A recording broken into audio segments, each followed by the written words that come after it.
What's up, Redemption? How you doing? John Hendricks here, as always, with the new episode of the Threshing Floor podcast. This week's episode, we're going to be sitting down with my buddy John Earley, and we're going to be talking over a loaded news cycle for Redemption. There's a lot of things that came out in the previous week, a lot of new content, so we'll be going over that, and then we'll be having a short conversation, short by our terms, but we'll be talking about kind of maintaining perspective of the game and the enjoyment of the game and playing the game for fun, even when you go through some of those frustrating times, like when there's a combo deck that's kind of putting pressure on the tournament field, things of that nature. So we'll have that brief conversation there at the end. But thanks for tuning in, and we're happy to have you.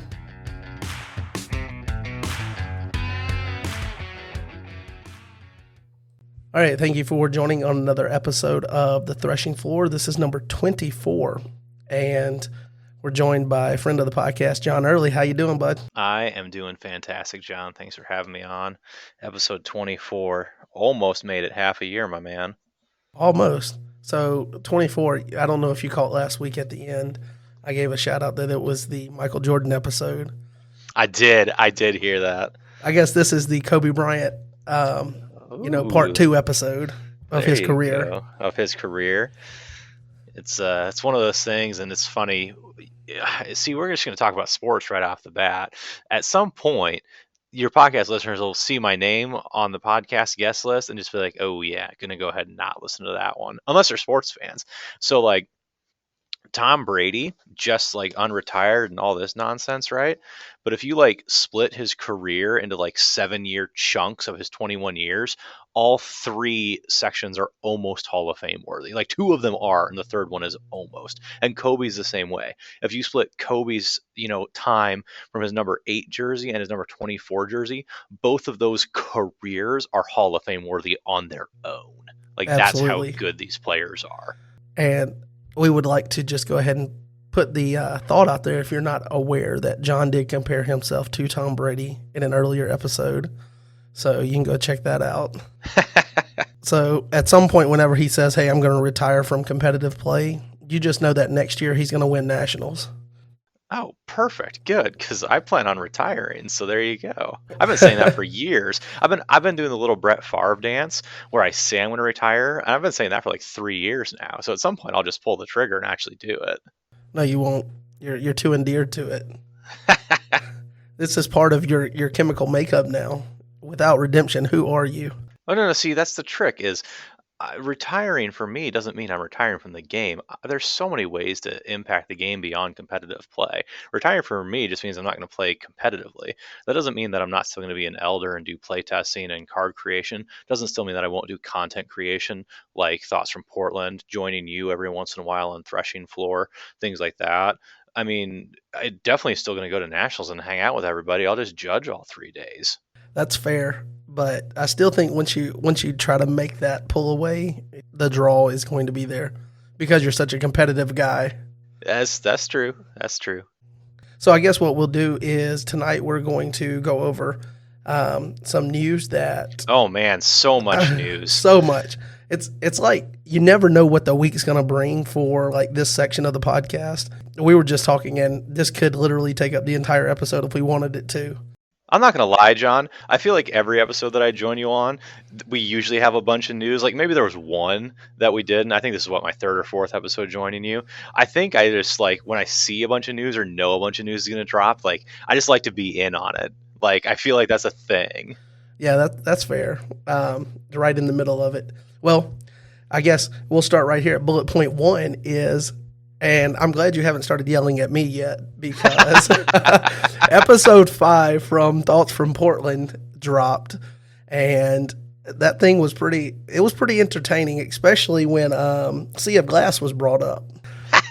How ironic, and I know we talked about it earlier today on Discord, that Sea of Glass was organically brought up in the week prior to you actually, even though the conversation was recorded previously. It was. I mean, Jay and I recorded episodes back to back, so we'd have some content, so we'd get a flow of episodes and things like that. And I used the Sea of Glass argument there because I thought he was being insane or whatever. And then literally like 3-4 days after the episode recording, him is bringing up Sea of Glass and an actual like super legitimate usage of it. Like he totally changed my opinion. Do I think I'm going to play Sea of Glass? Maybe not. But I'm definitely going to consider it more with the ability to hit your stars and then filter them back into the deck so you can hit them again. I mean, that's actually like super legit. Let me ask you this though: would you play Sea of Glass before you would play New Covenant just for Emmaus Road? Yes, I would play Sea of Glass before I play New Covenant just for Emmaus Road. Oh man, that was awesome. You guys definitely have to listen to that, especially when when Jay tried to position that it's the same as I Am Creator, and then you're like, you need a character. That was definitely, I think, and I don't want to say like entertainment over quality of content, but it was definitely the most entertaining. I don't know if it's the one you gather the most information from, because it is kind of a bit of a tangent just talking about that one deck and kind of how it impacts the game, the way that deck was built. But definitely you're the most entertained I've been listening to you guys. We definitely went down a rabbit trail there, but I think when you stick to half an hour, if you go down a rabbit trail for some entertainment, yeah, you're going to lose a bit of, takeaway from it. But seriously, guys, go listen to the episode. I think there's still some good nuggets in there. We did manage to meander our way back on topic after we got off topic and actually tied it back together, I thought, pretty decently, John. I will say that I have not reheard the ending of it. I'm at the point to where you are, am I listening to it? I'm at the point to where you're like, let's bring it back for the last few minutes, and that's where I stopped listening. So I haven't heard the final wrap up again since I helped you guys edit it a couple weeks ago. You just wanted to listen to the argument today. I know how it is. Absolutely. I'm here for it. Speaking of new content, and I feel like I always mention everybody else's stuff, but because Redemption with Jaden does a good job of making sure his videos are out there on his own, I don't always mention his videos, and I'm definitely mentioning the video this week because it was fantastic to watch. And this is one of those where you cross into, and maybe if we get to have that conversation later that we talked about, maybe we'll bring it up a little bit, but seeing Jaden take a deck concept or an interaction and then work it to where he can make a deck operate exactly how he wants to. And he built it out to 100 cards and ended up decking out on turn one and then winning the game on turn one. It was bonkers. Spoiler alert, bro. I hadn't seen it yet. Really? You have seen the title, though, right? I mean, I saw the title, but just because it's titled, that don't make it true. Well, it's true. Sorry, man. Spoiler alert. Spoiler alert. No, that deck's crazy. He and I talked about that deck a little bit before he took it to 100, and we were just kind of bouncing because that was, originally when Widow came out. I was looking at turn one wins and ways to get there, and I just didn't think there was quite enough things. And then he had a 50 card version that he popped off a side battle to get Egyptian army and to discard the last few cards if necessary and things like that. And he play tested that against me. But I had First Lost Soul, and he didn't have enough ways around First Lost Soul, and so then he eventually had to bury all of my souls, and they all ended up back in my deck, and he couldn't get enough around them in order to get them all back out again. He had because I was playing Meek Souls, so he had put 6 cards back in my deck, and he didn't have enough mill, and I think that was when he decided to go up to 100 because it gave him more options to answer things like that in the main deck, and just duplicate copies of other things that are important to get the mill rolling there. Yeah, even though I wouldn't want to be in the position of Emmanuel on the other side of it, and he was a good sport about it, but when you see someone craft a deck and actually pull off something like that, now obviously that's not healthy for the game, and eventually something's going to happen, and we'll talk about that in a minute, but something's going to happen so that those first turn deck outs are not an option because it opens up too many secondary, I guess, combos, if you will, because you've got all of your cards. You can piece things together at that point. But seeing somebody that's good at crafting decks take a deck idea or an interaction and then build it out to where they achieve whatever goal they set out, it's pretty cool to see, at least the first time. So maybe we shouldn't see Jaden run this at any point in any kind of official capacity, obviously, but to see it on video and see how it was done and know the thought process behind that is pretty cool. Oh, for sure. And then, as far as more new content this week, I don't know that I've seen it mentioned, and it might have been mentioned on Discord somewhere, but I have not seen it. But there is currently 4 parts to a devotional type series on Land of Redemption, and it's posted by Mark. I'm not going to butcher your last name, so it's by Mark. They're on there, and they're titled God's Glory and Our Assumptions. And currently there's 4 parts. And I read the first one, and I haven't read any past that because I just realized they were on there the other day when I checked out Land of Redemption. And they're actually really good. And if you haven't given it a chance or you haven't gone and read that, I would definitely suggest going and checking it out because it's pretty cool. Not to mention, like, Land of Redemption on its own, Land of Redemption has a wealth of content that is continually turning over.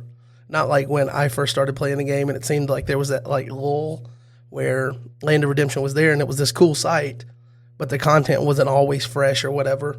Right now, there's an abundance of stuff going on with Land of Redemption, so make sure you check that out frequently because I didn't know about this and then I checked it out. In addition to those on there, there's also a peek behind the curtain, which is the articles, and I haven't read this yet, so I don't know if it's going to be just 2 parts or if there's multiple parts beyond that. But part 1 is out of GoC significant cards that Gabe mentioned in the spoiler channel, where he was going to ask the people that were involved in playtesting and creating GoC what the most significant card was for them. So, hold on, back up. You haven't read it yet? I have not read it. I skimmed it. Okay, you skimmed it. I mean, there's like 5 new spoilers in there, right? There's not 5 new spoilers, is there? I mean, there's one new spoiler image, and then Tyler shared the other image in spoiler channel, so I have that one. Sure, yeah, and some of them are from Phase 1 cards, so that's fair. But yeah, I mean, there's definitely new spoilers. I just want to make sure you had all the new spoilers, John. I know how you like to hunt those down. Yeah, I believe I have everything. Now, if after we start going through them, I missed something, you can let me know, but I do have those, and I have skimmed the article. I just haven't read it in great detail, just because it's been a week this past week. But you can go check that out. You can also see on the right-hand side where you have the information for Nationals and Hello, I'm New, free promos. At the top, you'll see where it says Our Sponsors, and there's now no longer just one sponsor. There is 2. Your Turn Games is now an official sponsor for Land of Redemption, so Your Turn Games is partnering with Land of Redemption to help promote the site and whatnot. And I think that's a really good move because Your Turn Games, we talked to Andy last week, and I really do think that they fulfill a unique spot within Redemption because they have the custom Challenger and Contender decks. So it's nice to see those guys partner with Land of Redemption. As far as the Lackey Grand Prix, have you played your game already for this past round? So, I mean, you kind of mentioned that it's been a week for you. It's kind of been a week for me too. So I haven't been able to connect as of recording with Red Wing yet. I think we tentatively have plans to play tomorrow. Hopefully, Jay will let us extend it a day here because I think whoever wins makes top 4 from our games. So I think we're probably both going to bring combo and we'll just flip a coin. And honestly, we could probably just do that tonight and get it over with. But as of right now, we haven't played.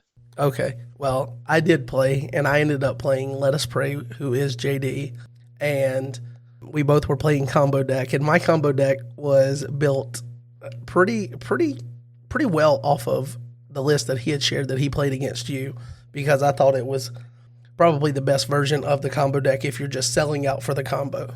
But I added a couple of different tweaks, including one that I thought if I ever pull it off in the opening 8, I stop the other person from comboing, but it never happens that way, unfortunately.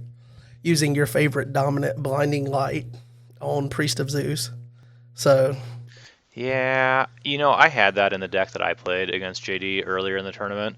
Not Blinding Light necessarily, but just Priest of Zeus. And I don't know. It's just, I mean, there's just too many ways. It's just so good. Yeah, if you could ever get Darkness to get you Priest of Zeus in play, and then you have Second Coming or Crowd's Choice in your opening hand to go and grab, blinding light as soon as they go into their.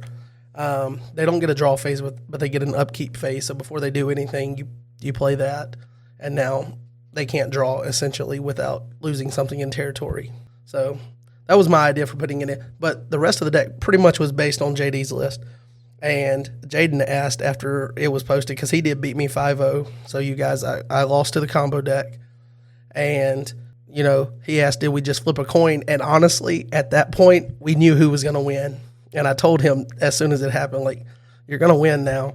And if the coin flip had gone the other way, I would have won. I'm pretty sure it probably would have been 5-0 as well, depending on if he had an early dominant rescue before I could get the cross down. But anyway, that's kind of how it goes when you combo.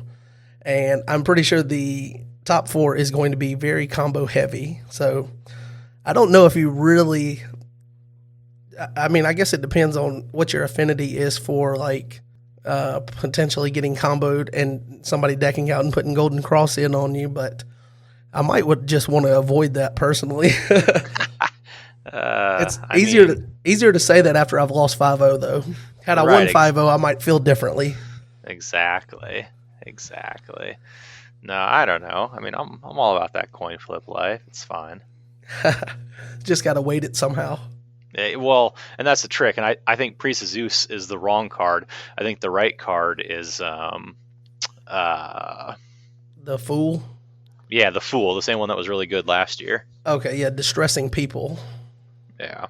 So the pale green, so you get it on the star ability. Right. Trick with that is they can, if they play it right, if they have enough of the right pieces, they can just bounce it pretty early on with Life in the Sun. But if they don't have the right pieces, then it's a decent answer to some of the stuff they're doing. So that's currently where the Lackey Grand Prix is. We are finishing up round 5, and we have top 4 after that. And so 1 and 4 will pair, and then 2 and 3 will pair. And the winner of that will play for, the winners of that round will play for the title of Lackey Grand Prix. All right, so something that I know you're really excited for, national promos. And we talked about it when we did the Nationals information podcast. Like, what was that, like a 3-hour episode or something? I think it was 4. Yeah, probably close to that before the edit, and I don't know what it ended up being. But we were talking about the national promos, and at that point, we didn't know what was first, second, or third. And I was positioning that I thought King of Tyrus would be a really cool one for first place. And yay, I get it. Now I've just got to win first place to get a copy of it. So King of Tyrus is first, Treacherous Land is second, and Humble is third. And Humble is the one that was voted on by the community. So what do you think about that lineup? Do you think that was the right order? So I don't remember exactly when we decided, and I might just be wrong about this. I'm pretty sure I knew during the last episode which one was which. I just couldn't tell you. Yeah, I think I picked up on that, and I didn't pry too hard. But yeah, no, I definitely voted for KOT being 1. I mean, it's really, really sweet art. I mean, it's pretty incredible looking. It's KOT was 1. I think KOT was 1 period from the very beginning, no questions asked. And then the other 2 just kind of slotted in there. But I think that one was a pretty easy discussion for us as a team. Okay, cool. Let me ask you this, because this came out at some point. Somebody said on Discord, hey, go and check out. There's more information about the promos, or new information added to Land of Redemption. So I got on my handy-dandy computer and went over there, and apparently foil promos are something that could be happening, maybe is happening.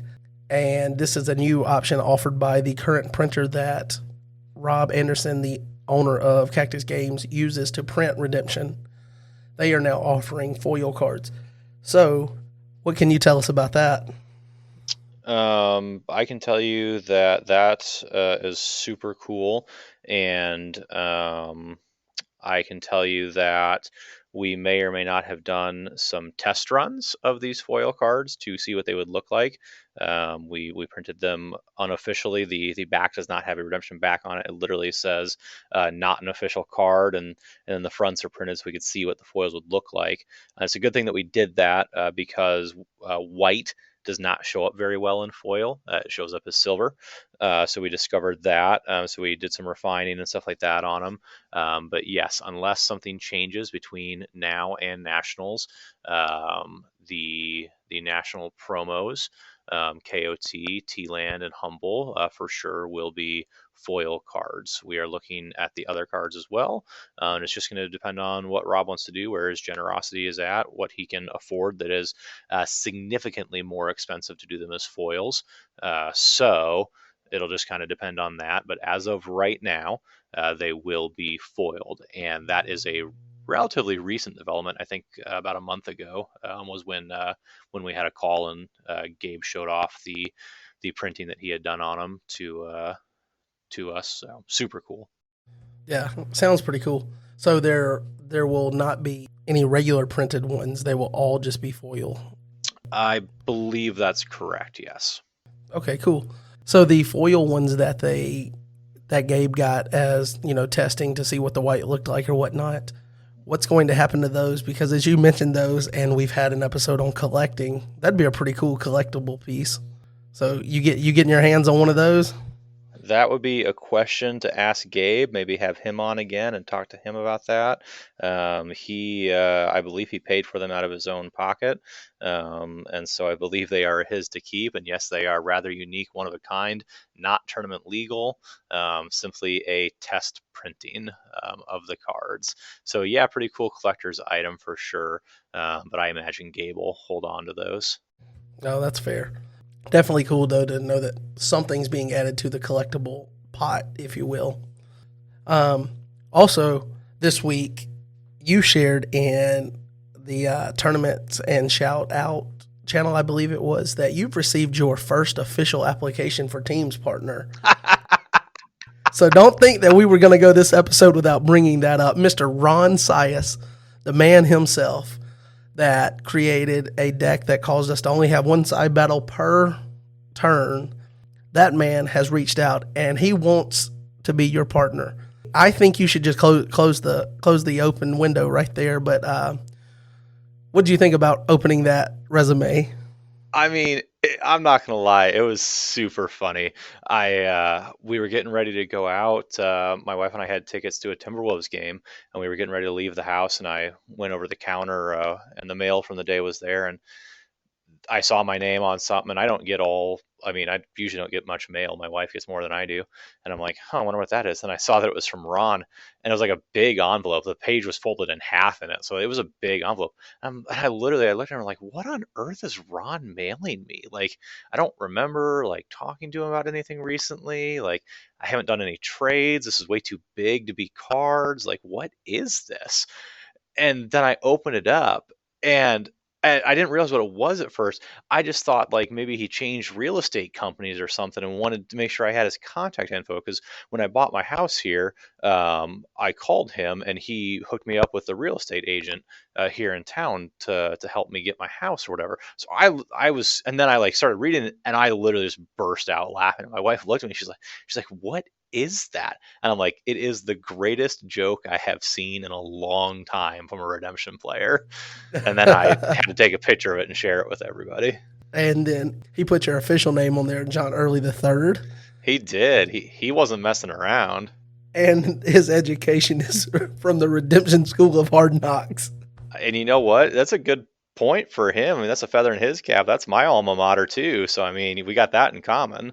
Yeah. So anybody else that is thinking about putting in an application to be your team's partner, the bar has been set very high by Mr. Ron Sias. So well, that's what I'm saying. People are saying that we should just close the application window or whatever. And I'm like, no, I want to see who else is going to step up to that level of commitment. Yeah, but on the other side, I mean, Ron is just trying to get his hands on that King of Tyrus, man.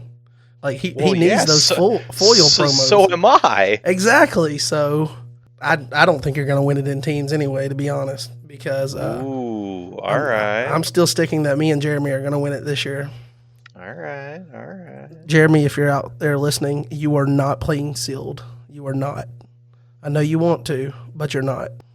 So I could be left at the, what is the phrase, standing at the altar without a partner there once he chooses the K&L starter deck. So for me.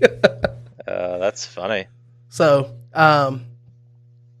in other Nationals news, last week we had Andy on, and he was supposed to share this in the episode, and it never came up, or he forgot about it while we were recording and remembered it right after. And I apologize, Andy, because we actually recorded him giving the information, and I was supposed to edit that so that I could share that with you like a recorded clip here.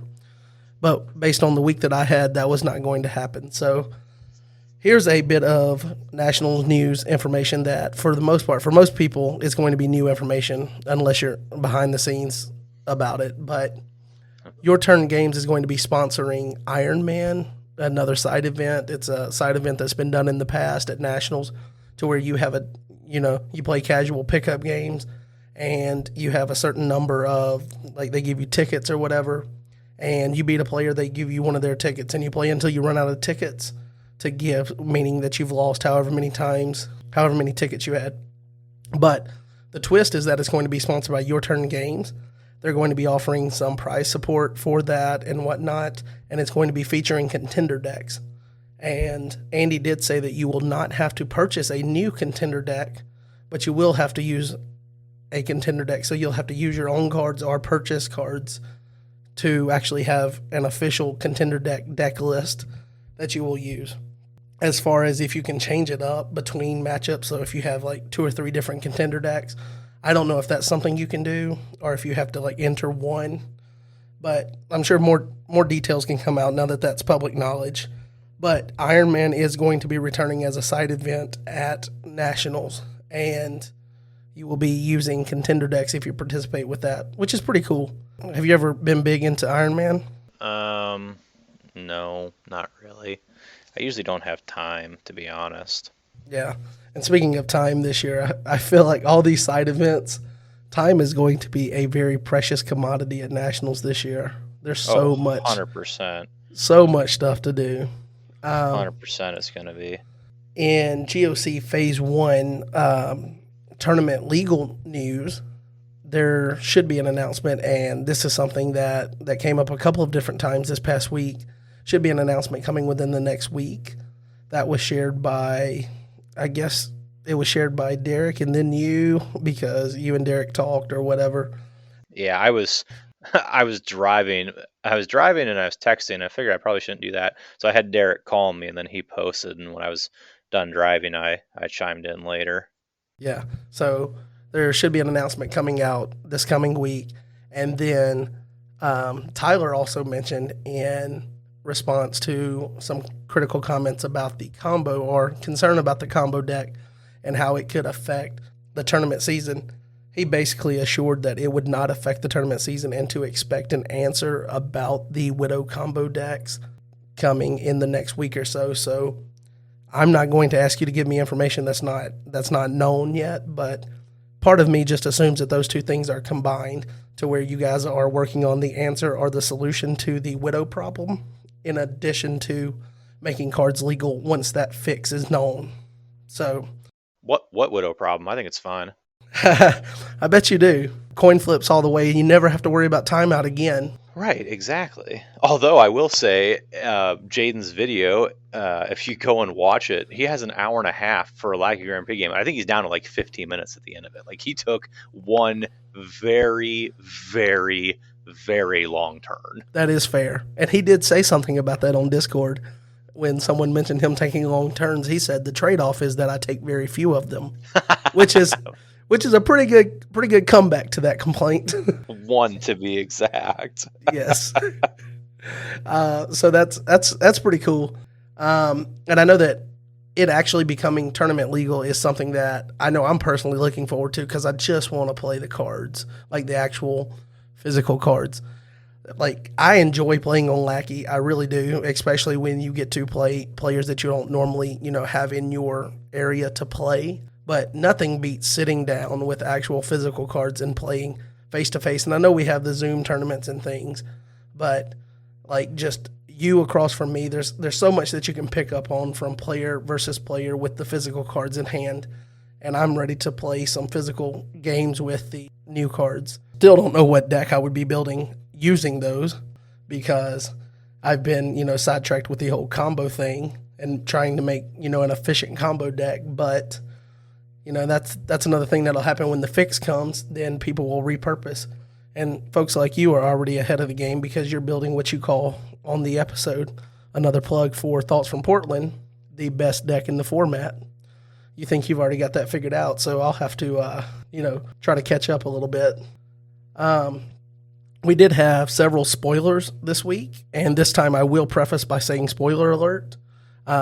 We had 2 new cards from the K&L starter decks that was shared in the spoiler channel, in addition to a Phase 2 card that was shared. That Phase 2 card, which is the Sordid Spirit, it's a single brigade orange demon. It was also shared as part of the article for significant cards that was found on Land of Redemption. So you can go and see that card image there. There's also another card that was spoiled in the article but was not put in the spoiler channel. So if you did not see that, then you wouldn't know about this. But there is a card called Foolish Builder, and we'll talk about that. And then also on the Land of Redemption article for Nationals. So a lot of our news is coming back to Land of Redemption. So make sure you're checking that out frequently. But there is 3 card images that are shared from the K&L starter decks. Yeah, but you can't quite see the ability on the one. Would it be different? Are you trying to throw me off, or? I'm just playing with you. Okay. I was like, it looks like it's just the standard ability, but there is the image of Son of God, which is actually pretty cool artwork for the starter deck. It's new. It gives it a refresher, and it looks like it is full art and borderless potentially. I don't know if I'm picking up on that wrongly, but there is a story behind Son of God. Okay. And it's not my story to tell. So who do I need to have on? You need to have Gabe on. Call Gabe and get Gabe on an episode sometime and ask him for the Son of God story, because there is some story behind the art that's on it, and potentially some art that maybe isn't on it or maybe could still be on it. So call Gabe, get the full story from him. Okay. All right. We'll have my people call his people. There you go. Get that done. But in addition to Son of God, which looks pretty cool, you have David the Anointed, which is the main hero for the K starter deck. And then the L starter deck's main bad guy is Goliath, which makes sense because you're going to have the story play out of David versus Goliath. And it's a new ability for Goliath, and it's using the promo artwork. So it's artwork that we've seen before. But before we get into those, we'll start back at the beginning of what was spoiled in the channel. You have David's Prayer, which is going to be a mono brigade purple enhancement that's territory class. You may play a Lost Soul and a 1 Samuel character from a deck. And 1 Samuel is the reference that I believe was on the last card that was spoiled, Bravery of David, which is, now a tutor card versus a quote-unquote battle winner. But David's Prayer is one of the cards, it looks like, that can be sought out with that card. And so you play a Lost Soul and a character from a deck. So at the cost of getting Soul Gen, you provide them with an evil character to block. Or play a Lost Soul at the cost of having to block a Lost Soul, you get an evil character out of your deck. Seems pretty straightforward. Seems like it's going to help with some of those turns where you kind of had the lull of they don't have a soul to go for, or there's a soul but they don't have an evil character. Not that that happened a lot. A lot of times it ended up being they have evil characters but they don't have enhancements that match them, which I don't think is going to be an issue with these starter decks from what we've seen. But, kind of just more ways to alleviate that issue of there's not a soul to go for. And the artwork looks pretty cool. You've got David, looks like he's holding up his shepherd's staff under the, the pale moonlight. So pretty cool card. What do you think about that, John? I think the best play in sealed deck is to offer a complete defensive swap with your opponent. That way you can play a Lost Soul from their deck and not have to play an evil character at the same time. And then in later games, you get to either play a hero or an evil character from your deck at the cost of playing a Lost Soul. So I think the right play is to offer a defensive trade, trade complete defenses with your opponent and see if they bite. Okay, so if you're hearing that, if you played sealed or if you play sealed, and someone offers you that trade, don't take it because you know why they're doing it. It's because or take it because the same thing works the other direction. Remember, the decks are mirrored. Yeah, it is mirrored. Okay, yeah, I guess that's right. So the question really becomes, I guess that means that the Goliath would be the top evil character for that deck. That must be the hard-hearted Pharaoh's mirrored ability, I would assume. You can make that assumption. I will make that assumption. I will share that assumption with you all out there. The next card is a black enhancement mono brigade territory class.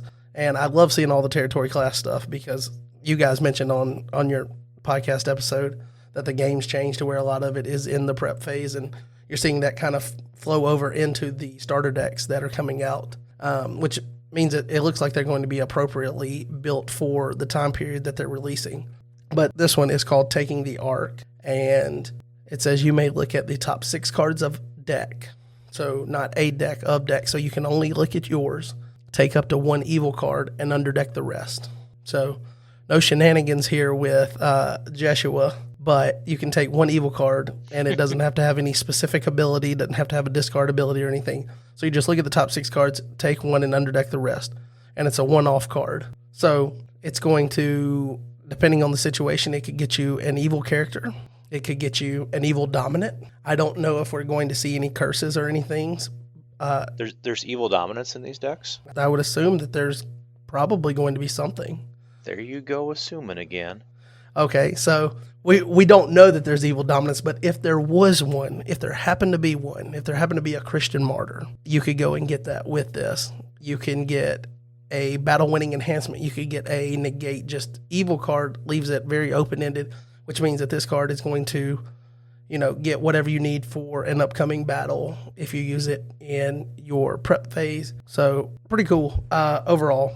I do think that it seems like with the few cards that we got in GoC that you can use with like Philistines and just overall black splash defenses, and then all of the support you're getting here in KNL. Not that you're going to use a ton of these cards in a deck with black defense, but it seems like there's a run here from LOC on where black has just been getting all the toys on the defensive side. And, they've got wages, clinging to power now out of GoC. Black just seems like it's going to have a ton of I don't know how you word those cards, like the utility cards that kind of make sure you have access to everything that you need. So I would assume, and I know that Type 1 doesn't necessarily allow you to play all of these cards, but some of these cards are going to increase the viability, I would guess, probably in like Type 2 to where you can pair them up, these being mono brigade and having strong abilities. Oh yeah, 100%. That's from my untrained Type 2 mind, but I am thinking about Type 2. So there you go, Jaden and Tyler. Watch out. He's coming. And then we have the aforementioned The Sordid Spirit, which is going to be the card that Tyler selected as his significant card from GoC Phase 1. And the Sordid Spirit is a mono brigade demon. It does not have the demon identifier, as we talked about this past week. If it is mono brigade orange, it is going to be a demon. So you don't have to have, it's a redundant thing to have it there. But this card says you may place this card on a good card in a territory to add a gospel demon from deck or reserve to battle. And it's not territory class, so you come into battle and you place it, and then you add from your deck or reserve to battle. While placed, negate that good card and paralyze it if it is a hero. Cannot be prevented. So you can target any good card in a territory. So that's going to limit, you can't hit the things in set aside like Ark of Salvation if they have that, but you could hit Storehouse, you could hit Herod's Temple, you could hit things like that, and then you could place it on a hero and paralyze it so that they can't enter battle with that hero. Cannot be prevented. And cannot be prevented, I think, is really key with this card, so that you can go into your deck. It kind of basically gives the same type of ability as Deceiver, but with the added option to add the negate to whatever card it places itself on. And I made the connection with this and Rubble and Dust, which has been very limited in usage over the past few years, of maybe making that more playable. Did you run into this card in playtesting, John? And do you think that it's going to make Rubble and Dust more playable? Are the orange cards in Phase 2 overall are going to do that? Rubble and Dust is definitely more playable now. I don't know if it is, 100% all the way there just yet. But I think it's getting closer. Yeah, I figured you would love that. It also came up when you talk about things on your podcast. It seems like it sparks conversation. You brought up Sea of Glass, and Sea of Glass gets talked about. And on the episode previously, you had mentioned Rubble and Dust as one of the lesser effective dominants, and then this came out and made us start talking about it a little bit. So you guys are pretty good at starting the conversation and then just kick back and see where it goes. I do like to just kick back and see where they go. So do you think overall orange, not to get you to give me like a prediction here, but do you think that GoC Phase 2 orange demons, where do you rank them with like Pharisees and Sadducees that we've seen, people on this side of the table? Do you think orange demons are better, or are they kind of in line with those? So I keep talking about this cross deck that I have that's a defensive heavy that's really good. I haven't shared the list yet because half of it is orange. Okay. I guess that kind of leads into an answer. That's the answer. I think they're amazing. Okay, cool. I think that, what card was it that we saw one of the very early cards when, I guess GoC, it hadn't been determined that it was going to be split into phases at that point, but it was like Destructive Sin, and it had the 3D effect, with the guy's hand reaching over the frame. Yeah, and I think we gave you like part of the star ability, and then part of the star ability. Yeah, some of us kind of worked on it to try to figure out what it said. I'm sure I was involved with that, but I don't know if we decoded it all the way or not, but I think we did, and I don't know if that's changed or not, but I remember seeing that card and, okay, demons, it seems really cool. And then I guess sometime after that, the article came out that Gabe posted about like what to expect. And when he mentioned the demons and their effects of placing to show like people that were afflicted, I thought that was a really cool way to give it kind of a unique quality. And I know that previously, demons had kind of that within redemption cards, within the redemption, catalog or whatnot, but all that rotated out, or a lot of that rotated out. It gives it a unique thing to where it plays directly into the story. So when this spirit was afflicting a man, now you can have it afflict, any hero in your opponent's territory. I think that's really cool, and it makes it play more memorable to the actual stories that they're coming from, which is really unique about them. And that's one of the things that I was looking most forward to about them when we realized kind of how they were going to play when Gabe shared that article.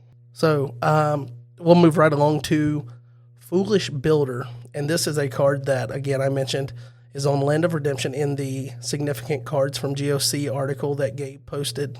And this one was done by Marcus, who is Redemption Aggie, the ruling czar for Redemption, if you will.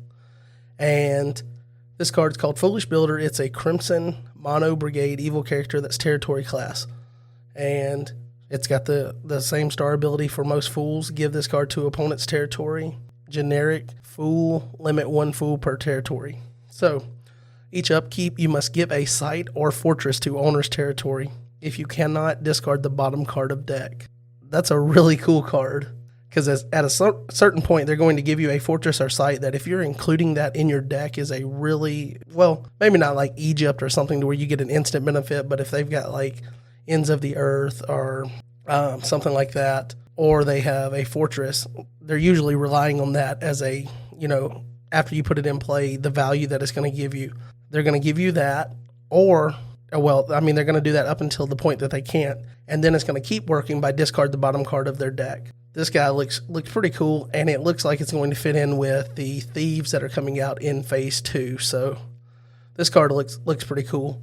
Got some interesting artwork on the guy sitting here, and then the like border image looks pretty cool. So not too much about that. We've seen Fools before, and I think some of them are more useful than others, but this one seems to have more long-term impact potentially than some of the other ones, because the other ones you can kind of play around, but each upkeep giving a fortress to your opponent.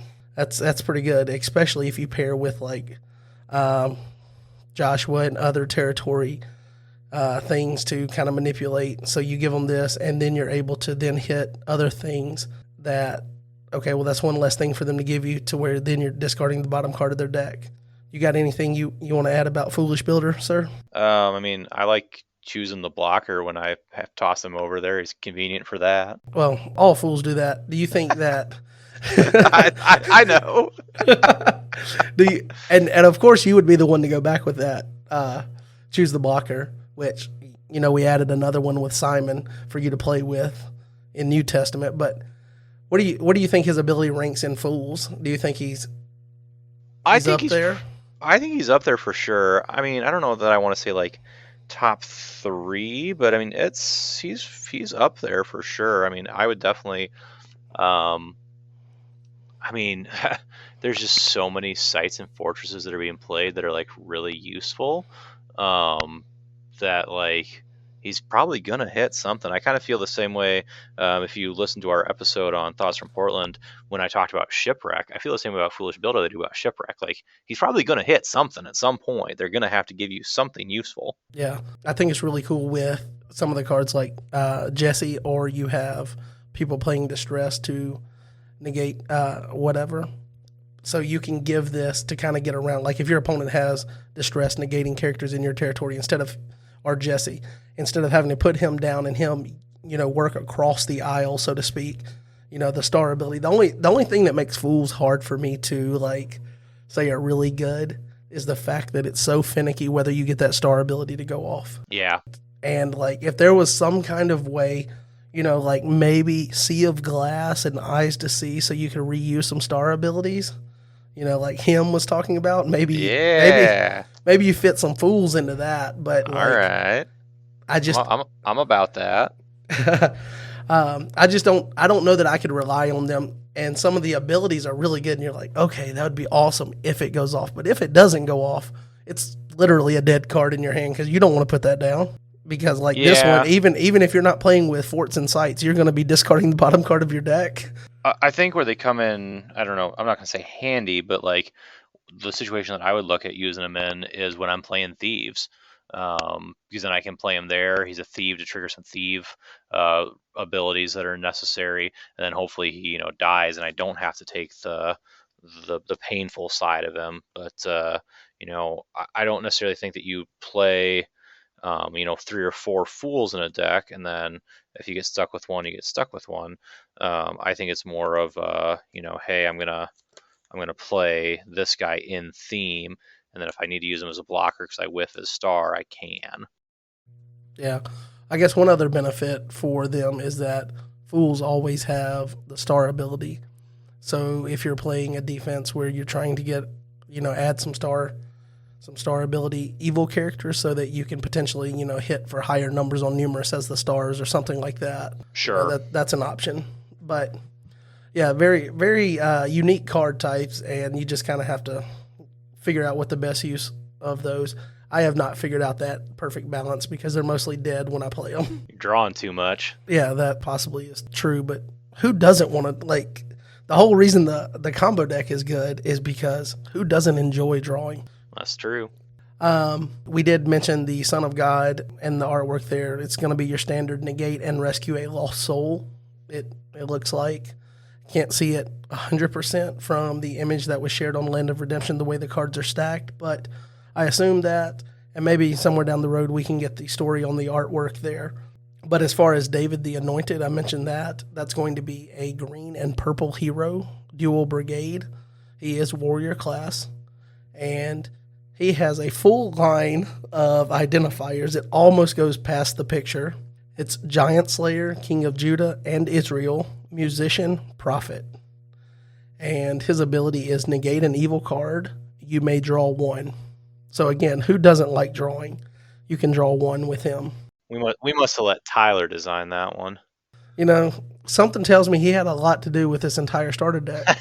Yes, he did.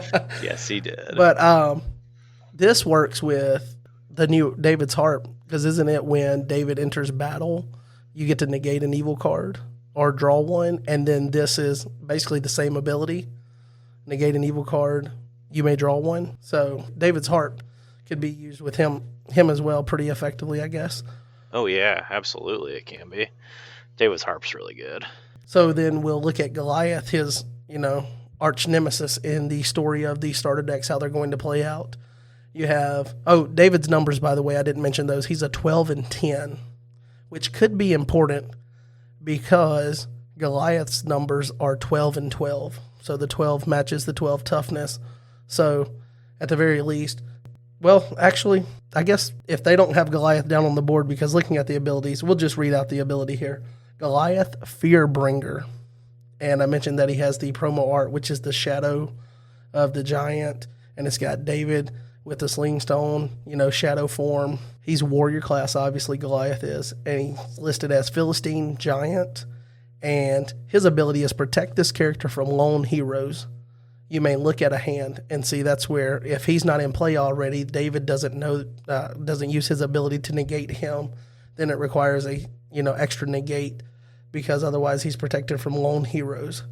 But once Goliath is out on the board, David basically matches him, negates an evil card, and then his 12 and 12 matches up. So once they're both on the board, it requires an enhancement for David not to get a soul when facing Goliath at that point, which is pretty cool for the way that the story plays out. But definitely like seeing the artwork reused there.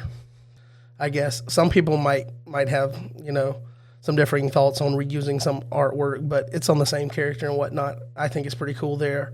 And I think it looks really good for the starter decks. And David the Anointed, the artwork looks pretty good. It looks like this is supposed to be the scene when Samuel is coming and looking at all of Jesse's sons. And I guess that's the story where David was out still working and they had to call him in separately. But it looks like that's what the artwork is from, which is pretty cool. And you still have not tested the starter decks at all, or have you? I mean, I've tested them like a little bit, but not a whole lot. Okay. Is it pretty much the way that I played this out in my head there, to where like David, once Goliath's on the board, David pretty much wins the battle? Or I mean, obviously enhancements matter, but yeah, so the enhancements matter quite a bit in the starter decks, to be honest. But I guess the overall goal of the hero versus the evil character, I guess, would be that David has the tools if no enhancements are played, he has the tools to rescue a soul versus Goliath with the abilities, the negate an evil card, and then Goliath needing to be negated because he's protected from lone heroes. The only question is, and with Tyler being involved, you may draw one on David. There's definitely got to be something that bans to David. There's got to be banding in the starter decks if Tyler's involved with it, right? There is definitely some banding in the starter decks, for sure. Nice. So I guess that wraps it up for new cards. So again, that's David's Prayer, Taking the Ark, David the Anointed, Goliath Fearbringer, and Son of God, which are from the starter decks. And then from Phase 2, we have the Sordid Spirit and Foolish Builder. So I think that brings us up to 4 full Phase 2 cards that are spoiled. The one that was spoiled last week, and then 4 Drop My Coin, which I didn't realize at the time because I felt like there was another one, but it was 4 Drop My Coin that was spoiled previously. So that brings us up to 4 total. So you guys only have 100, like 20 cards to go? Yeah, something like that. We'll see if we get through all of them or not. I guess, honestly, with the excitement of tournament season and having the starters, you could almost leave most of the, a very large portion of Phase 2 cards for when people open the packs up at Nationals. So I think we'll share a good chunk of them because players are going to be booster drafting them. We probably want them to see, what they'll be drafting so that the draft doesn't take forever. I almost always judge booster draft day, and I'll tell you that if we're drafting for like an hour and a half because people are reading every single card, that's going to make for a not great day for us. Yeah, I could see that as well. So, and that's why you guys make the big bucks. We're all volunteers, John. So I guess we'll move into the conversation that we talked about potentially having here. I guess we've got enough time to try to hit it, and that's like maintaining perspective throughout playing the game of redemption. Because at the end of it, the game is a game, and it's supposed to be, something that's an experience that brings joy to the player that's playing the game, and it doesn't always do that.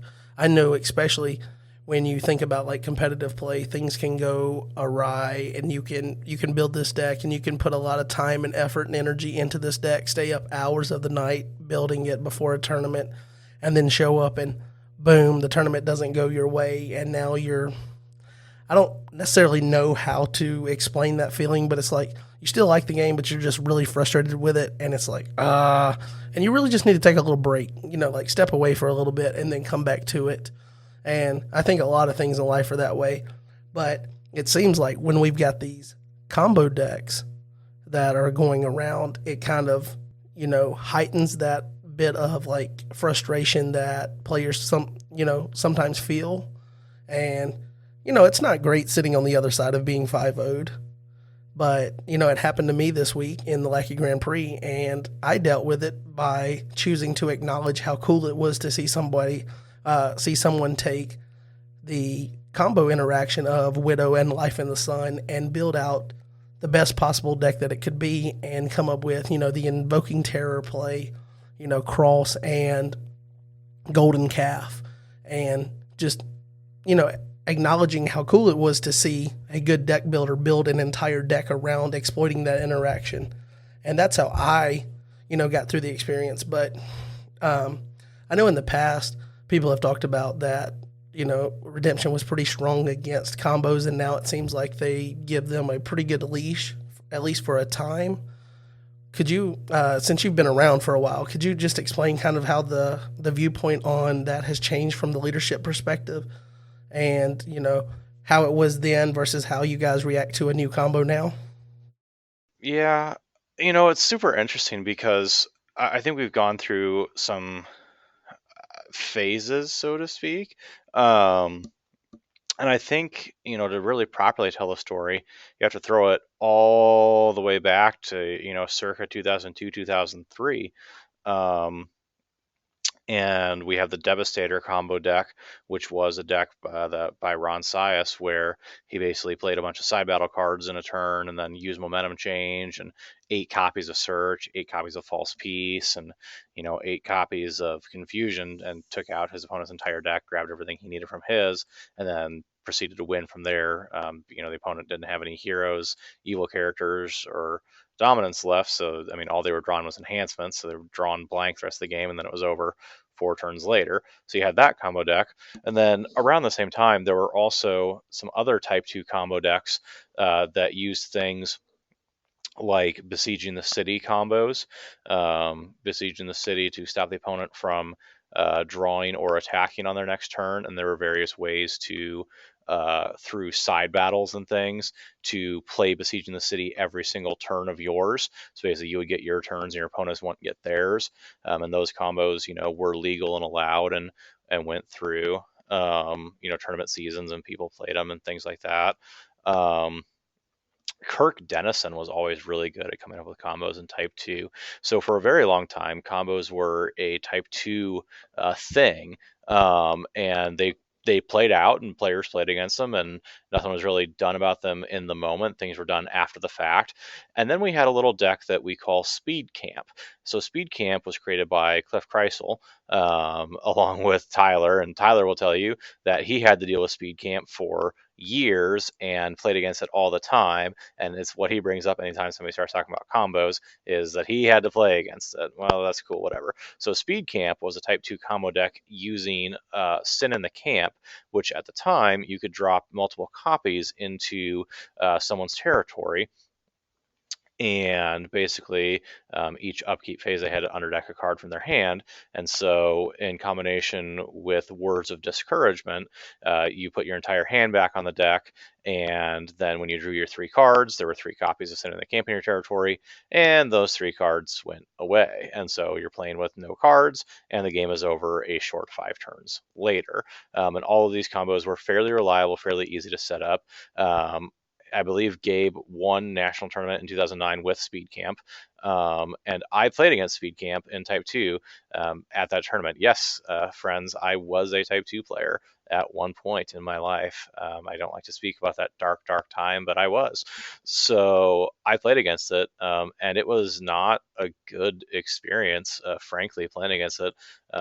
Didn't really enjoy it. And I tried to scoop actually in the middle of the game, because after I put off the combo, I'm like, okay, there's no point playing this out. You win, move it along or whatever. And Gabe's like, no, we don't do that in Redemption, and he was right and whatever. And then after the game, he's like, by the way, you had 1 dominant left in your deck, because that was kind of always the out, is if you hit a dominant, you can get rid of all the copies of Sin in the Camp. But the Speed Camp played Confusions to take those out. Well, apparently I missed that Gabe hadn't taken out all of my dominance with Confusions. It didn't really matter. I never got back to it anyway, and the game was over. So Speed Camp kind of ushered in an era then of players talking about negative play experience and things like that. And the leadership team at the time took a very I don't want to say heavy-handed per se, because that has a negative connotation to it, but they took the stance that players come to play the game, and we shouldn't allow things that create for negative play experience and games where basically one player isn't playing, which is what the majority of combos at the time, and frankly combos today still aim for, is creating a state where the opponent doesn't really matter what they do. They're not really playing. They're there, and the game is over a few short turns later. In Redemption, because of the win condition, most combo decks, like, that's what they do. In other games, combo decks can combo towards different things and have different goals and things like that. And typically, in those games, when a combo deck hits, the game is then over instantly. In Redemption, I can combo, and the game can still take another 20 minutes for me to take my turns and rescue and go through all that process. And so it's just miserable for the player sitting there, knowing that the game is over, and yet it's not, because of Redemption's win condition. I mean, that would be the one positive about Jaden's variation on the Widow Infinite Draw combo, is at least his only takes 1 turn. I mean, it took an hour and 15 minutes, but it was 1 turn. Got to make the And most of it. so, exactly, got to make the most of that 1 turn. So for a good chunk of time, anytime there was a whiff of a combo that was going to create MPE, erratas were issued, or things were changed, rules were adjusted, things like that. I built one with the help of James Repke. James Repke and I came up with a way to discard the opponent's entire deck in 1 turn in Type 2. And the deck I literally shared the combo with one of the Redemption Elders at the time, and I played it in 1 tournament. I didn't even win a game with it, because it wasn't. I didn't have it fully fleshed out at the point. But I literally played it in 1 tournament, emailed the combo to an Elder, and A and B got an errata like a week later, or maybe 2 weeks. Like, it was a very quick process once I explained, how it worked and what could be done, about it and things like that. And so it was really fun. I'll have to see if I can find it on the boards, because there's a list and there's a discussion about how it works. But it used Gates of Hell to discard my entire deck, and then I only had like 7 specific cards that I needed, and then I could discard my opponent's entire deck, and then just rescue 7 souls. So anyway, so Those actions led to good positive play experiences for players in the games, but it also led to a feeling of being ostracized for those combo-minded players, the ones that enjoyed finding those things and doing all that kind of stuff, knowing that if they came up with something cool, they had to keep it a secret for the entire tournament season and then spring it on people and hope that it worked and not get much testing in, or their deck was just going to get banned, made illegal right off the bat. Kirk Dennison, got to a point where he literally just he'd make sure the combo worked. He'd like check with like one person, and then he just wouldn't tell anybody. And he would show up with it, and he'd have printed pages confirming that it works the way that he's saying that it works at tournaments, so that he could play his combo decks and things like that. And that's obviously not the only reason Kirk doesn't play anymore. Life changes and things like that, but that was a factor in Kirk no longer enjoying playing, was that he enjoyed finding those things, and we, lawyered him out of the game basically. So now we try to balance those two things. We think it's important for there to be a space for those players in the game, but we also understand that players don't enjoy sitting there not being able to do anything. So we have to take a mid lane approach to it, where some things are going to be allowed, some things aren't. We're going to have to balance everything on its own merits, and the viability of it, the plausibility of it, the um, consistency of it, things like that, so that we make the right decisions, because we don't want any players to not have a good experience playing our game. We want the players that are combo minded and enjoy finding unique interactions to have a space in our game, and we want the players that don't enjoy being comboed, because there's some of us, like you said earlier, sometimes it's kind of cool to watch something like that unfold and play out. Yeah, you lose, and I mean, that's whatever. Some of us don't like losing. I definitely don't. But when I was playing JD, when he comboed off against me, I had a deck built that I thought was going to be pretty good against the combo, and then he had Invoking Terror as a wrinkle, and I was just like, okay, that's cool. Didn't see that coming. That's going to be a problem. um, because I delivered his Sowing Bountifully. Like, he didn't get to Sowing Bountifully against me, and I still got just toasted. So, like, there are some of us that enjoy that, but then there's players that obviously want to actually play the game, and so we just have to balance those things. You mentioned that you guys let it, I guess, go a little bit, give a leash to it before it proves to be a completely negative experience, before you guys kind of have an answer to it. As the Lackey Grand Prix being something where it's getting played and getting talked about now, does that help you all in gathering data about the combo and kind of what, whether it's too much or kind of what the right fix might be, having those games and those accounts of those games? It definitely doesn't hurt. That's for sure. I mean, anytime there's games played and exposure to things, that definitely helps things. The more information we have, the easier it is. Frankly, not to toot my own horn, but my game against JD was pretty important, because it helps us identify which card is the problem. Because it's not Sowing Bountifully. Sowing Bountifully isn't the problem card. It feels like it is, because that's the card that really removes the opponent's ability to block ever. So the game is going to be over 5-0. But like I said, I got rid of his Sowing Bountifully, and I still got absolutely smoked. And that was really important, because it helped us hone in on where the problem area actually is. We are looking at all aspects of the combo. Is the problem Widow? Is the problem Life in the Sun? Is the problem Sowing Bountifully? Is the problem, some other piece that we're not thinking of? Is it the Church of Christ? We're looking at that card. If you don't get to generate all of your tokens, is it still a problem? Which card do we need to address and answer, or which multiple sets of cards do we need to address and answer? And how do we address them? Is it okay for it to exist in a limited fashion? Would it be okay if Sowing Bountifully only looked at your non-token meek, or your non-token cards, or if Life in the Sun for its draw only looked at your non-token cards, things like that. There's all sorts of considerations to be made there. Is the combo something that, if it was far less consistent, would be acceptable and okay, or is it something that just needs to get banned outright? So those are all things as a group that we're looking at. I'm going to tell you my personal opinion on it. I don't think personally in a costless game that an infinite draw combo is healthy in any way, shape, or form, because I think you will always find something to do when you have that many resources and that huge of a resource disparity between you and your opponent.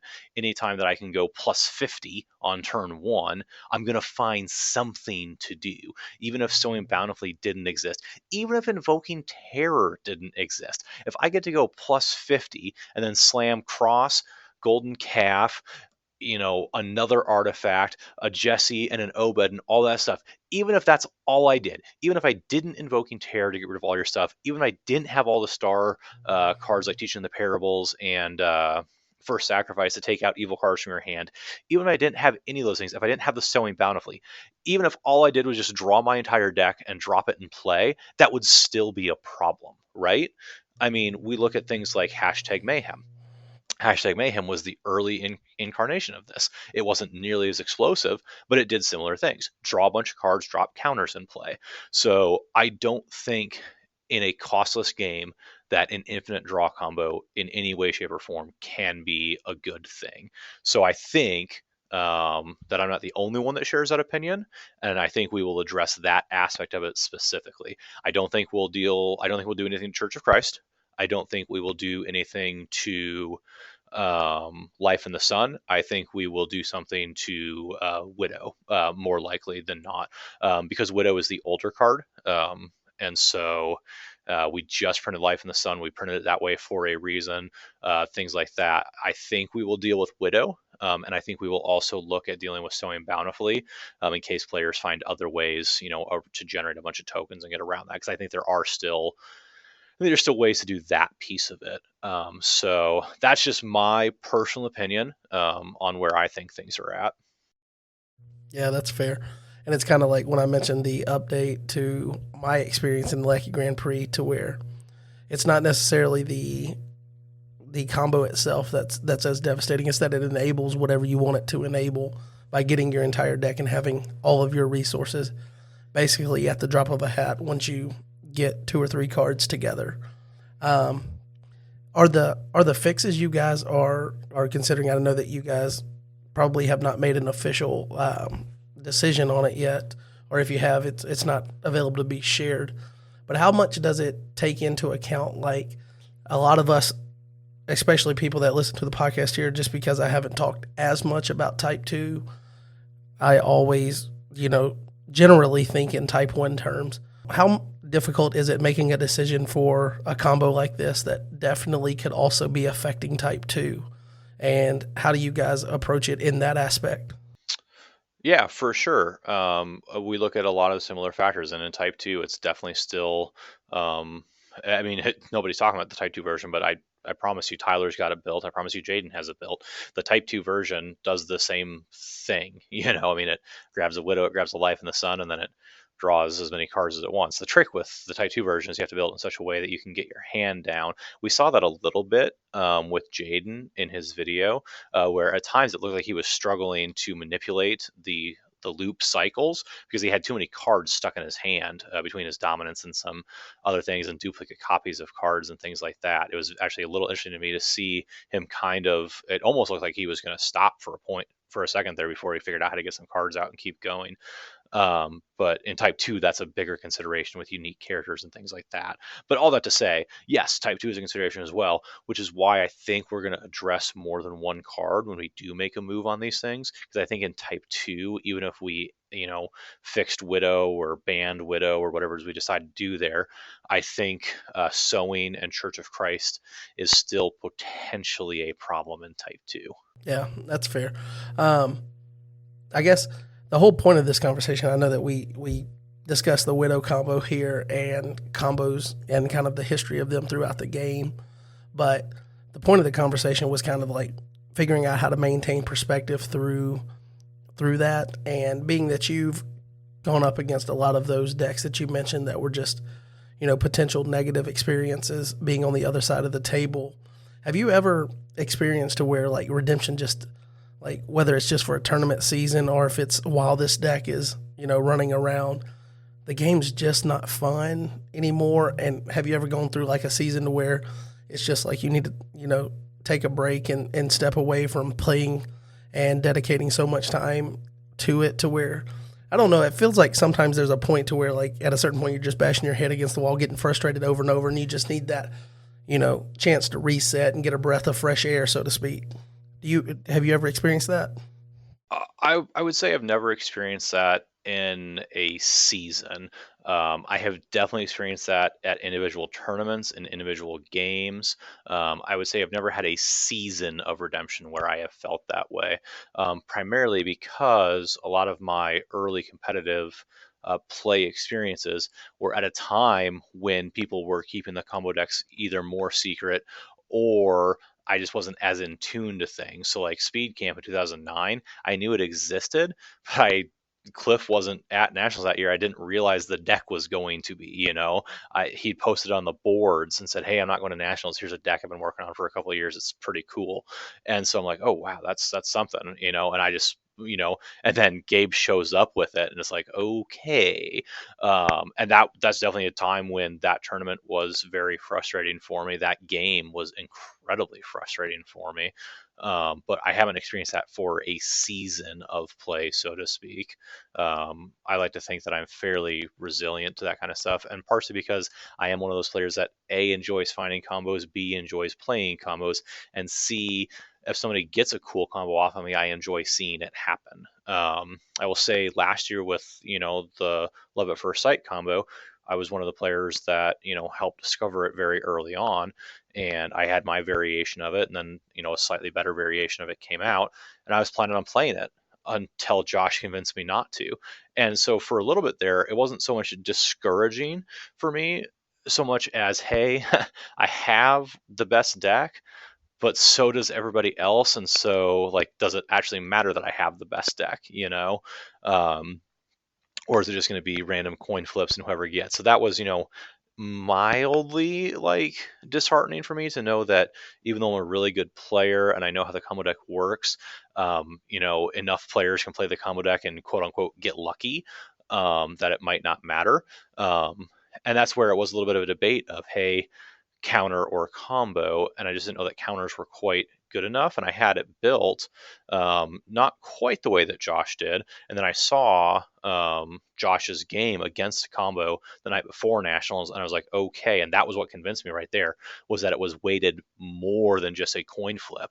I had combo built. I checked a copy of combo. I had combo built and I had counter built, and I changed counter slightly after I saw Josh's game, to weight that coin more heavily that direction. And then I played counter, and that was really honestly it was a great tournament for me because I was like, okay, cool, got to the right deck in the end. Didn't quite play it well enough to place.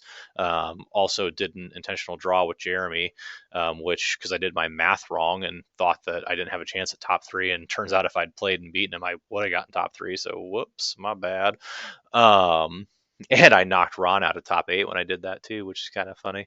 So last year was interesting from that perspective. I wouldn't say I was, in a season where I was like disheartened or didn't want to play or anything like that. I just was like, okay, well, the meta is going to be this, and that means that I have a lower chance of winning Nationals because of it. Okay. Not to put you on the spot completely, but being that you are in leadership for the game, do you have any, not that you speak, for everybody, or that you have all of the answers, because like you mentioned before, you guys are all volunteers and whatnot. You're just people that enjoy the game, that are helping, prolong the life of the game. But do you have any advice or suggestions for players that, maybe where you said you had that experience at specific tournaments or from specific games, but for people that are, especially like, I think, and I've only been playing since 2019, so I came after Children of Light, and after your Mayhem deck and everything, learning about those after the fact. But it seems like 2019 was kind of okay when we came in the tail end of that year. And then 2020, you had kind of, the Throne variants and what they turned into through last year was Love at First Sight. And now, so it seems like there wasn't combos to worry about when I came in per se at the moment active, and then there was Love at First Sight last year, and now we've already got Widow this year.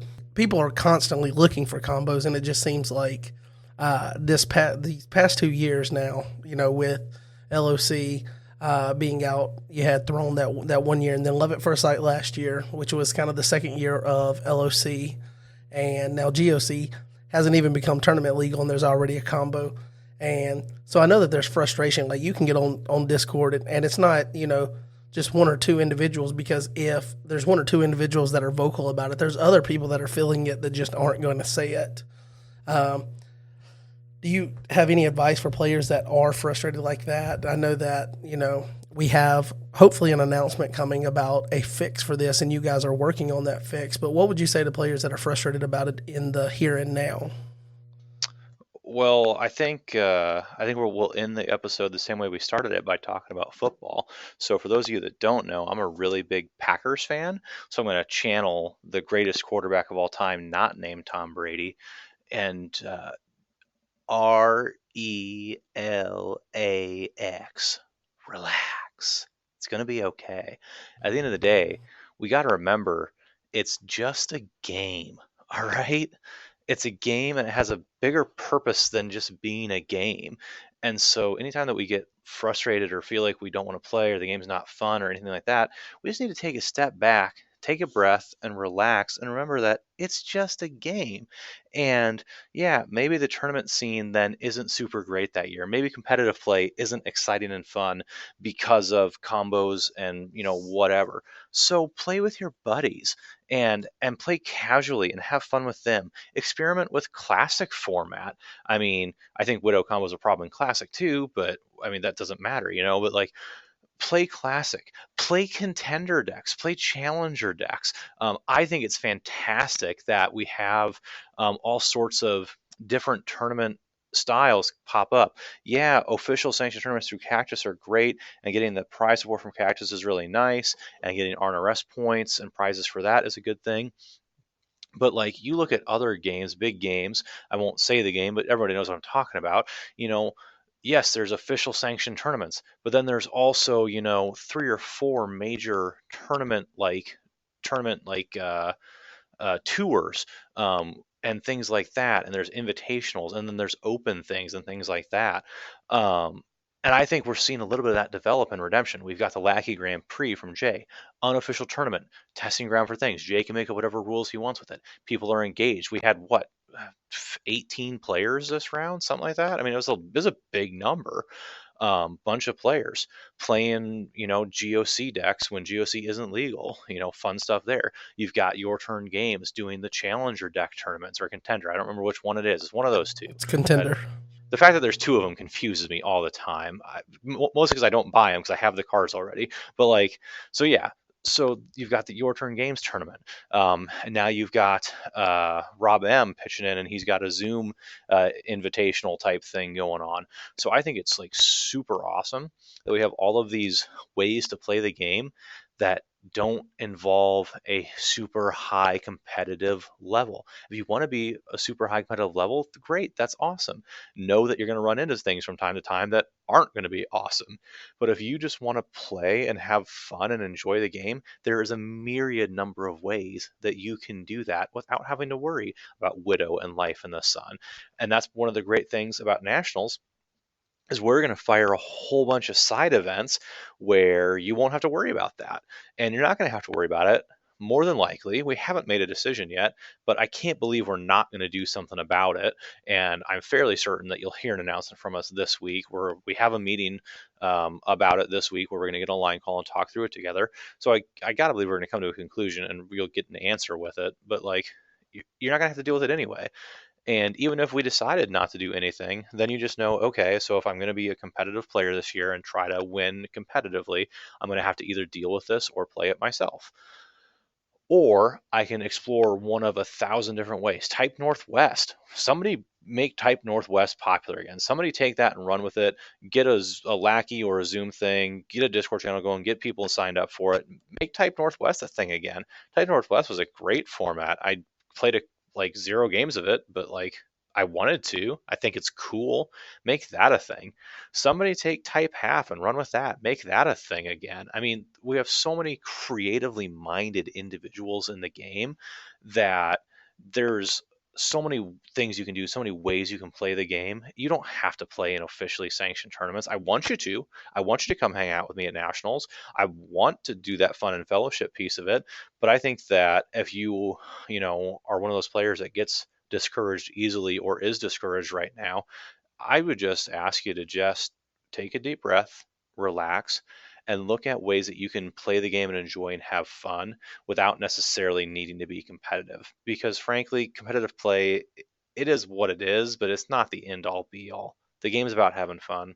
Yeah, and I would also say that, like you mentioned, if you want to explore non-officially sanctioned, but then you look at, like, if you go to nationals, you can play sealed deck with completely new starter decks. You're not going to run into any kind of broken interactions with that. We hope. Fingers crossed. Fingers crossed. But if it is broken on one side, guess what? It's in the other deck too. So, and then you have also booster draft, which, you can't draft Ephesian Widow in GoC only booster draft. So Life in the Sun is just a card, even still, like if nothing happened to it. So you have those two categories. And then, like you mentioned, the side events, and I think the side events are once you get to a certain number, like it's capped right there. So you just get the number of people that reach that cap and say, okay, we're not going to play this. And you have that as an option as well. But I think also another distinction, and I don't know if people put this together like that or if it's just me, but like people that are more focused on having fun or whatever, like you mentioned, playing with your buddies and having, local tournaments where it's just you and your friends hanging out, playing the game. Well, you get RNRS points the same way there. And then eventually you go to nationals and someone wins every category from RNRS points, which means that at nationals where it's highly competitive to where, if you're not wanting to be involved in the field at nationals, you still, based on what you do throughout the year, have a chance to win all of the same national promos, whether you, based on how you do playing your buddies and playing your play group games for your locals in your districts and then your state tournament, which most states, everybody that's going to be there because you play with them every year for your states. And then regionals is kind of the same way. Based on that, you can finish in top 3 in RNRS points without having to play in the field at nationals in a lot of categories based on your body of work throughout the year. Yeah, absolutely. Look at Chris Fashman. He does it every year. Chris, he plays at nationals, but like Chris wins RNRS without having to play at nationals every year. Every year he does it. Yeah, and he's not necessarily trying to win, I don't think. I think it's just a byproduct of playing with his local play group, and he picks up those points. So that's an avenue for people that want to play it more in a casual fashion versus competitive and still have a chance at those national promos. So that is definitely something that I think if people aren't thinking about it that way, that's what I would suggest to them. And then you still have, the sealed categories where it might be competitive. You might have, the top level competitive players playing that, but they're still limited to what's in the starter decks, which guess what? You have everything in their starter deck because the abilities are mirrored. And then it's based on what you draft out of or what you get out of the packs that goes with sealed deck. And then booster drafts, some of it comes down to strategy and knowing what to draft and what not. And in the future, I want to do an episode on both sealed and booster draft and kind of strategies behind them. But it comes down to also luck, and the best player isn't necessarily going to have the best deck. If that was the case, then the same people that are winning Type 1 and Type 2 every year would be winning booster draft and sealed draft every year, and it's not always the case. So there's ways to play it even in an official capacity to where you don't have to deal with that. Like the open categories to where you're building your own deck out of your own card pool, those are the highly competitive categories to where you might run into some of those things to where like people are going to sell out for wins and play what they think is the best way to win. And if that's a combo, they're going to do that. But there's ways to avoid that in playing both officially and definitely casually. So That's what I would say about that. Yeah, absolutely. You're totally right. So I guess we've taken up enough of your time this week. We literally spent almost an hour, if not a little over, on the new content and new information this week. So I guess that just means that the hype train is fully fueled up and still rolling along toward nationals. We keep getting new information and things. Just a gut check for you, John. You've been to how many nationals? I have been to 16 nationals. 16. Do you think this is going to be the best one ever? Nothing beats the first one. So if it's your first one, no, I'm just kidding. This nationals is shaping up to be one of the best nationals of all time. I have been to 16, and there are definitely some really good ones that I've been to.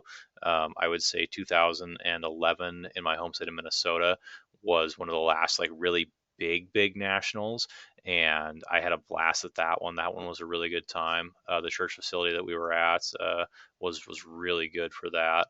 I've been to nationals in Iowa before, and Gabe hosts a really great tournament as well, and his facilities are really good. So yeah, I mean, it's if it's not the best ever, it's definitely gonna be in my top three.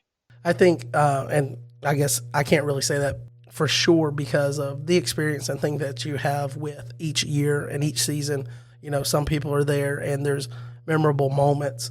But I definitely think as far as like the X's and O's and what's available for you as an experience, as a player, for you to go, all of the things that can engage you. And it seems like from the moment you step foot in the facility, in the church, like if boredom ever crosses your mind, it's because you're blind and deaf because like there's so much that's just going to be pulling to where I don't think I'm going to have enough time to do everything that I want to do.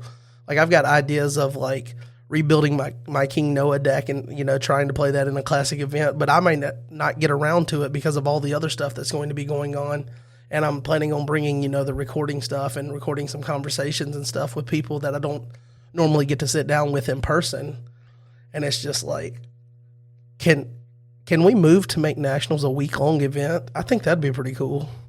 But I don't have that much vacation time, John. I know, but man, look at all the side events. And then you're talking about Type Northwest like catching a foothold.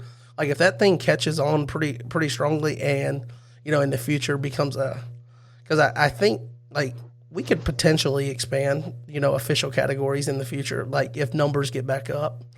And that would be pretty cool. That's the format that doesn't use dominance, right?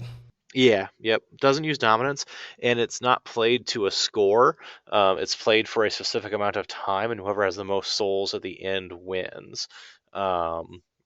And so it's very interesting, the deck building process and the goals, because speed isn't necessarily king in Type Northwest. A, you don't have as many power cards that you're going for, and B, you have to block because you don't just get to 1, 2, 3 cloud of dust and win. You have to play for an hour, and you have to continue to make plays and make blocks that entire time. So yeah, I think Type Northwest. Like I said, I don't think I've ever actually played a game, but it's a very well designed category coming from a fan community level. Yeah, it definitely sounds interesting. I remember reading about it at one point. I think I saw a post about it back when we first started, and I was, going through the history of Redemption on the boards, and I think I remember seeing a post about it, and it was like no dominance, and I was like, that's such a far fetched idea once you get ingrained to playing with them. But then you think about it to where if you don't have to worry about going in with a lone evil character, whether they've got Angel of the Lord or a Christian Martyr on the other side, like then that's going to make battle interaction. You don't feel like you have to band when you don't, necessarily want to for whatever reason based on, abilities and whatnot. And your enhancements are actually going to work. You're not going to have somebody drop down Chronicles of the King. So that'd be pretty cool. Maybe we should do a future episode on Type Northwest and find out. I'm pretty sure, is it Stamp Is he the one that came up with that? I don't know that Stamp came up with it, but he definitely championed it for a while. I think he probably helped develop it at the very least. I don't honestly remember the exact history, but yeah, get Stamp on here and have him talk about Type Northwest. That'd be a great episode. That sounds like it. So I'm going to have my people call a couple of different people after this. You do. You got some work to do. You get your people on the phones. So I guess we'll go ahead and end the conversation here. Thanks, John, for coming on and helping me out. I would also, I guess I should say this at some point. I meant to say it at the beginning, but I didn't put it in the notes, so I skimmed over it. Baseball season has started for my kid by the time you hear this. So you're going to be hearing this on Monday if you're listening to it Tuesday when it comes out. And so Monday night, so last night, if you're listening to this on the first day it releases, we would have started the season with a doubleheader, and now we're basically playing 3 to 4 nights a week. So life is going to get busy for me. So I'm not planning on having any lapses on missing any episodes. Like, I'm going to try to avoid that as if it were the plague. But if it happens, it just happens. So I'm letting you know now that could be something that sneaks up on me one week based on just a busy schedule for baseball and whatnot. Since I coach that, I can't skip the games. So just a gentle reminder that I will be trying to maintain schedule, but if we get off, we're not going away. It's just life's kind of catching up right now just with baseball season. So we started with sports and we'll end it with sports. So there it goes. All right, so guys. Peace.